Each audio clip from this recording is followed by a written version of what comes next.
पेरिटेक्टोइड transformation. इस पेरिटेक्टोइड transformation में हम देखेंगे कि इस तरह से दो सॉलिड, सॉलिड 1 प्लस सॉलिड 2, ये दोनों मिल करके क्या होते हैं, एक सिंगल सॉलिड में कन्वर्ट हो जाते हैं, सॉलिड में ट्रांसफॉर्म होते हैं। इसी को कहा जाता है पेरिटेक्टोइड ट्रांसफॉर्मेशन।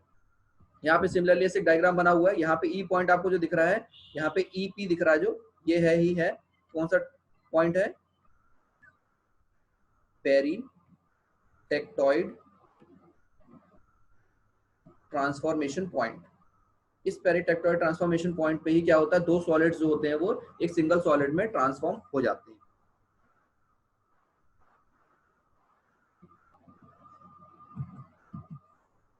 ठीक है, तो यहाँ पे देखिए इसको बहुत अच्छे से एक्सप्लेन नहीं किया गया है।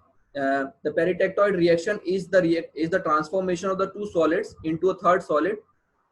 It is an isothermal reversible reaction in which a solid phase reacted with the second solid phase to produce a yet third solid phase on cooling. Peritectoid reaction can be explained on the lines like those of the eutectoid diagram. जैसे eutectoid को हमने समझा था वैसे ही हमारे peritectoid reactions हैं, ठीक है, जिसमें कि आपको ये डायग्राम में आपको समझ में आ रहा होगा। यहाँ पे क्या होता है, यूटेक्टोइड पॉइंट के बाद क्या होते हैं, दो सॉलिड मिलकर के एक सॉलिड जनरेट, अलग से दूसरा सॉलिड जनरेट करते हैं इस तरह से।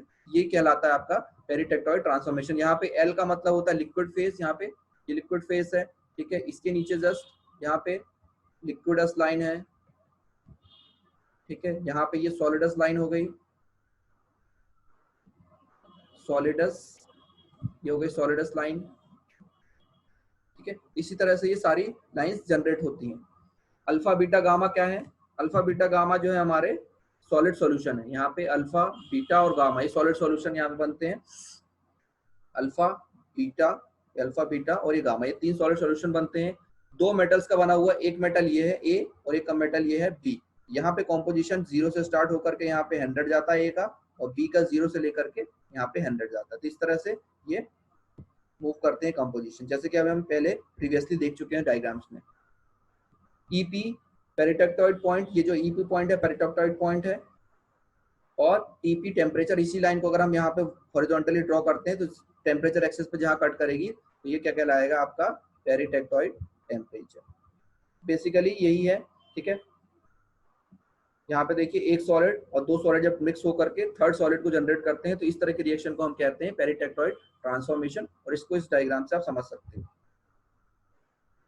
ठीक है, यहाँ पे दो सॉलिड है, एक सॉलिड ये हो गया, एक सॉलिड ये हो गया। जैसे दोनों सॉलिड मिलते हैं तो थर्ड सॉलिड जनरेट होता है। यहाँ पे भी देखिए एक सॉलिड ये है, ठीक है, दूसरा सॉलिड ये बना हुआ है, ठीक है।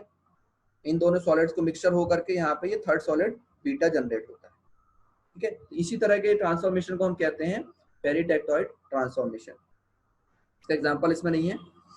अब हम मूव करते हैं, यहाँ पे हमारे जितने भी इक्विलिब्रियम डायग्राम थे, हमने क्लासिफिकेशन सारे पढ़े थे, यहाँ पे आकर के ये सारे ट्रांसफॉर्मेशन कंप्लीट हो जाते हैं।